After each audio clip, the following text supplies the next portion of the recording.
Hello students, you are most welcome in Oxford Malo Academy, and today we are going to study about some question answers class 12th English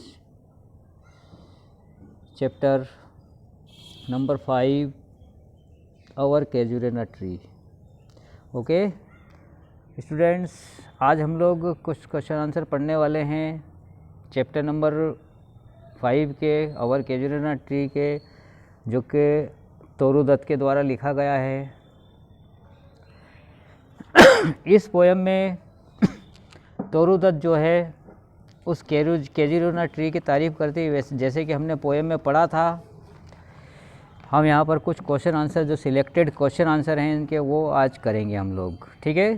तो first question यहाँ पर दे रखा है A section में, और पहला ही question है, दूसरा क्वेश्चन है इसका, the giant wears the scarf. The giant यहाँ पर वैसे तो जायंट मतलब राक्षस होता है, लेकिन यहाँ पर उस पेड़ को एक राक्षस की, पेड़ की जो तुलना राक्षस के जैसे की गई है, वो बड़ा विशाल पेड़ था, इसके कारण उसकी तुलना राक्षस से की गई है। तो यहाँ पर कहा गया है कि the giant wears the scarf. Answer है इसमें हमारा द हुज ट्री, यानी कि बहुत विशाल जो पेड़ था वो keeps up it's glory and dignity, कि जो विशाल पेड़ था जो क्या कर रहा था, अपने पद को बता रहा था और महिमा को बता रहा था। ग्लोरी मतलब महिमा होती है, और डिग्निटी मतलब पद होता है, कि अपने पद को और अपनी महिमा को बता रहा था। तो यहाँ पर हम लोग इसको इस प्रकार कह सकते हैं कि जॉइंट वियर्स द स्कार्फ, कि वो इस प्रकार से था कि मानो उस विशाल से राक्षस ने कोई स्कार्फ अपने ऊपर लपेट रखा है। इसके बाद में बी सेक्शन पे आ जाते हैं हम लोग। तो बी सेक्शन का जो पहला जो क्वेश्चन है वो देखते हैं कि how is the creeper climbing up the tree, कि क्रीपर मतलब होता है रेंगने वाला। तो यहाँ पर कहा गया है कि वो उस पेड़ के ऊपर किस प्रकार रेंगने वाला जो जीव है वो घूम रहा है। मतलब ये है कि यहाँ पर ऐसा लगता है उस पेड़ को देख कर के मानो कोई अजगर। देखो यहाँ पर अभी हम लोग आंसर में पढ़ते हैं, और इसमें the poetess describes the trees in a very realistic manner. अब यहाँ पर जो कवियत्री हैं वो इस पेड़ का वर्णन करती है एक वास्तविक रूप में, वास्तविक गुणों के साथ में जो वर्णन करती है वो इस प्रकार का है। The tree is compared with A Python. Python समझते हो क्या होता है? अजगर। तो जो ट्री है उसकी जो तुलना की गई है पाइथन से की गई है, एक अजगर से की गई है। वाइंडिंग राउंड एंड राउंड, जो कि अपने आसपास लिपटा हुआ है, मानो कोई एक पाइथन जो है उस पेड़ के आसपास लिपटा है, राउंड राउंड गोल गोल घुमा हुआ। On it's rugged trunk. अब रग्ड का मतलब होता है यहाँ पर उबड़ खाबड़ या ज़बरदस्त या मोटी या खुरदरी कह सकते हैं। तो इट्स रग्ड ट्रंक मतलब होता तना, तो इसका जो उबड़ खाबड़ जो तना है, there are deep sears up of the summit, जो कि एक शिखर की तरह दिखता है, एक मीनार की तरह दिखता है। तो यहाँ पर इसमें ये कहा गया है कवियत्री के द्वारा कि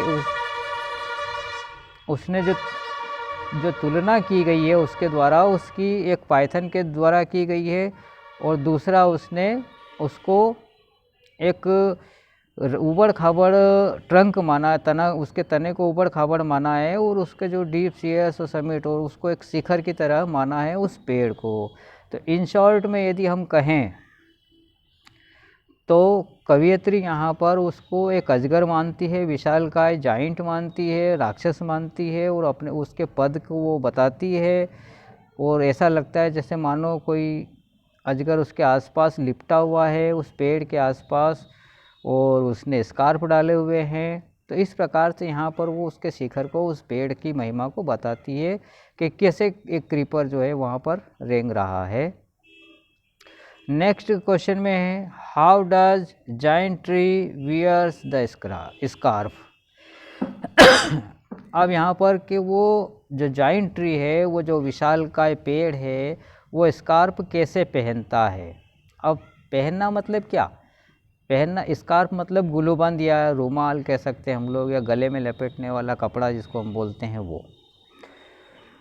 तो पोएटिस यहाँ पर बोलती है the giant trees is standing in the house garden of the poet's, कि जो विशालकाय पेड़ जो था वो खड़ा हुआ था उस पोएटिस के बगीचे में, उसके गार्डन में।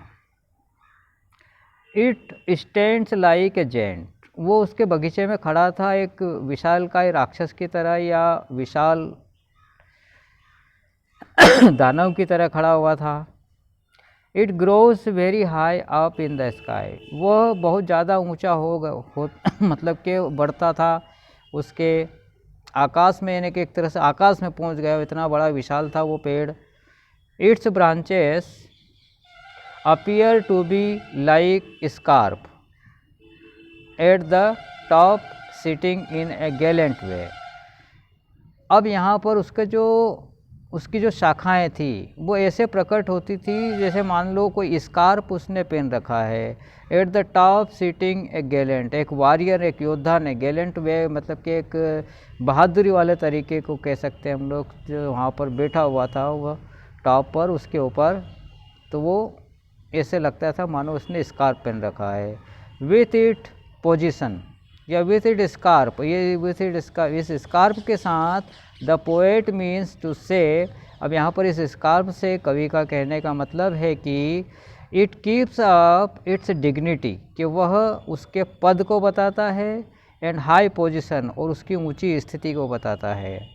बिकॉज, क्योंकि no other tree is as high as this one, क्योंकि कोई भी दूसरा पेड़ इतना ऊंचा नहीं था जितना कि यह था।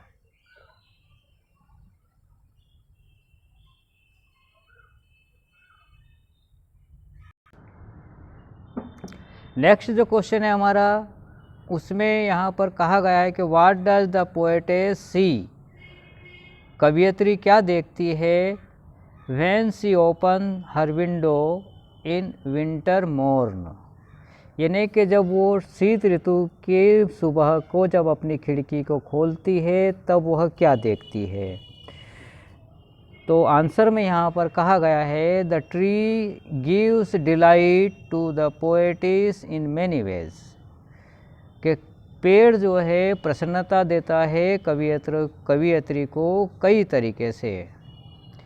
When she opens her window in the winter, कि जब वो विंटर के सीजन में या ठंड में अपनी खिड़कियों को खोलती है, she finds a grey baboon sitting like a statue over the crest of the tree, वो वहाँ पर क्या उसके शिखर पर एक बबून यानी कि बंदर को बैठा हुआ देखती है, लंगूर को बैठा हुआ देखती है। इट वाचेस द सनराइज, और वो बंदर बैठा बैठा क्या करता रहता है, वह उगते हुए सूरज को देखता रहता है। ऑन इट्स लोअर बोग, और इसकी जो निचली शाखाओं पर the little creature leap and play while the cuckoo sing a welcome note for the day. अब इसमें यहाँ पर कहा गया है कि निचली शाखाओं पर उस बंदर का बच्चा जो है वो कूदता रहता है, खेलता रहता है, जबकि कुक्कू कोयल जो है, कोकिला जो है, वहाँ पर गाना गाकर एक नए सूर्योदय का स्वागत करती है। तो इस प्रकार यहाँ पर कवि ने इस वृक्ष की महिमा का जो है वर्णन किया है कि जब वो शीत ऋतु में सुबह में जब अपनी खिड़कियों को खोलती है तो क्या देखती है। तो इस प्रकार वहाँ पर देखती है कि बंदर उस पेड़ पर बैठा हुआ है, उसकी तिलंगी पर यानी कि उसके शिखर पर बैठा हुआ है, और वह उगते हुए सूरज को देखता है। दूसरी बात कि उसका जो छोटा बच्चा है निचली शाखाओं पर खेलता रहता है, कूदता रहता है, और कुक्कू जो है एक अच्छा सा गीत गाकर अपने सूर्योदय का वेलकम करती रहती है।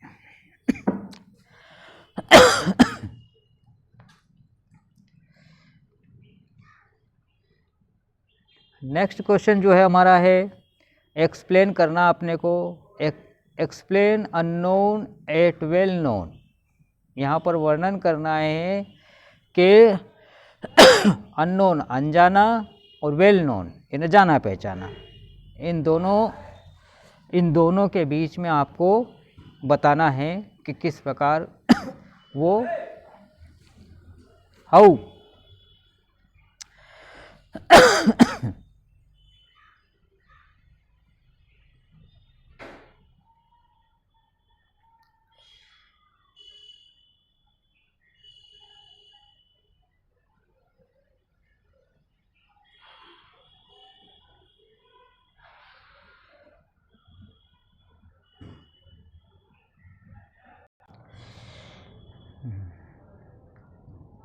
नेक्स्ट क्वेश्चन में यहाँ पर कवि बोलता है कि explain unknown at well known to the eye of faith with reference to the poem. इस कविता को संदर्भित करते हुए कवि यहाँ पर अननोन और वेल नोन के बारे में एक्सप्लेन करने के लिए हमसे बोलता है। तो यहाँ पर आंसर में कहा गया है कि here the poetess says that, यहाँ पर कवि कहती है कि it is quite unreal to see a tree, कि वास्तव में यह जो पूर्ण रूप से एक अवास्तविक पेड़ दिखने में दिखता है। मॉर्निंग और वीपिंग यानी कि विलाप करते हुए दिखता है, रोते हुए दिखता है। No one has ever seen it crying और वेलोंग, और इस प्रकार से कोई भी वहाँ पर इस प्रकार नहीं दिखता है चिल्लाता हुआ और वेलिंग विलाप करता हुआ। बट सी सेज दैट, लेकिन वह कहती है कि it is still well known, लेकिन वो फिर भी वह पेड़ उसके लिए जाना पहचाना है। फैक्ट फॉर वन फेथ, और इस कारण से वो उस पर विश्वास भी करती है उस पेड़ के ऊपर। If one can believe one can feel it to be real, और कोई भी ऐसे विश्वास कर सकता है और महसूस कर सकता है कि वास्तविकता में वो पेड़ था। तो यहाँ पर इस प्रकार से हम लोग अगले पार्ट में इसका जो सेकंड पार्ट है वो कंप्लीट करेंगे क्वेश्चन आंसर का। Okay, have a nice day.